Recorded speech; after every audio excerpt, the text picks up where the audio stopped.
অর্থ জানেন? আমরা ভারত না, আমরা পাকিস্তান না, আমরা আমেরিকা না, আমরা কারো না, আমরা বাংলাদেশ। আমরা বাংলাদেশকেই ভালোবাসি, আমরা ভারতকে ভালোবাসি না হাসিনার মতো। আমরা জামাত ইসলামের মতো পাকিস্তানকে ভালোবাসি না, রাজাকারদের মতো পাকিস্তানকে ভালোবাসি না। আমরা ভালোবাসি আমাদের বাংলাদেশকে।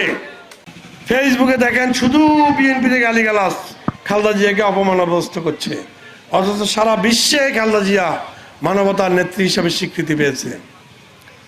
সারা বিশ্বের সবচেয়ে বড় জানাজা খালেদা জিয়াকে আল্লাহ তাআলা উপহার দিয়েছে, তাকেও তারা অসম্মানিত করছে। 3 বছর আমাকে জেলে রাখছে, জেলখানার থেকে বের হয়ে আমি ঢাকা বিদেশে চলে যেতে পারতাম, আমি যাই নাই।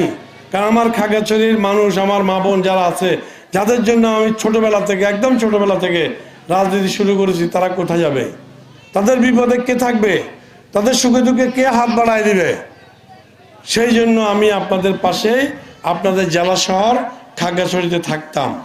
আজকে আওয়ামী লীগের দেখেন, হাসিনা থেকে শুরু করি সবাই বিদেশে পালাই গেছে, আমরা কিন্তু বিদেশে পালাই নাই, আপনাদের জন্য আছি। আমাদের নেত্রী খালেদা জিয়াকে বলা হয়েছে, আপনি যদি বিদেশ চলে যান তাহলে আপনার সন্তানদেরকে বাঁচাইতে পারবেন। আপনি কি সন্তান চান না আপনি দেশে থাকতে চান?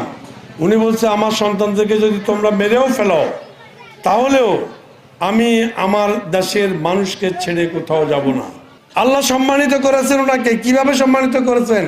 ওই জুলুমবাজ স্বৈরাচার যে খালেদা জিয়াকে জেলখানা নিয়ে তিলে তিলে মেরে ফেলেছে, সে এক কাপড়ে পালিয়ে গিয়েছে, পালিয়ে যেতে বাধ্য করেছে আল্লাহ তাআলা। আজকে একটা সুসময় আসছে, সামনে গণতন্ত্র উত্তরণ হবে, গণতন্ত্র উত্তরণের জন্য ভোট হবে। সেই ভোট আগামী মাসের 12 তারিখ। সেই 12 তারিখের ভোটে আমরা সবাই কেন্দ্রে যেতে হবে।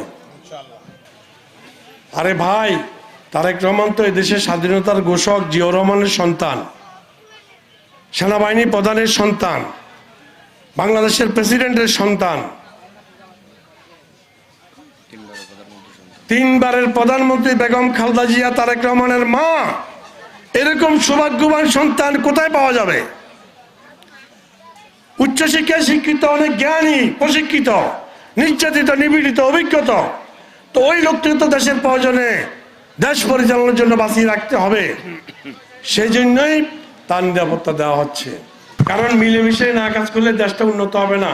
বিগত 50 বছর আমরা দেখেছি এদেশের উন্নতি হচ্ছে না, শুধু মারামারি, কাটাকাটি, এই সেই জেল জুলুম, মানে যে দল ক্ষমতা আসে এই দল অন্য দলকে শুধু নির্যাতন, নিপীড়ন, এইসবই চলতে থাকে। সেই জন্য আজকে তারেক রহমানের সিদ্ধান্ত, দেশের মঙ্গলের জন্য, মুক্তির জন্য, গণতন্ত্র প্রতিষ্ঠার জন্য, এলাকার উন্নয়নের জন্য, শান্তির জন্য, মানুষের দারিদ্রতা, গরিব মানুষের দারিদ্রতা, অভাব দূর করার জন্য আমাদের মিলেমিশে ঐক্যবদ্ধ হয়ে কাজ করতে হবে। এই জন্য আমাদের স্লোগান হলো, মিলেমিশে গড়ব দেশ, সবার আগে বাংলাদেশ।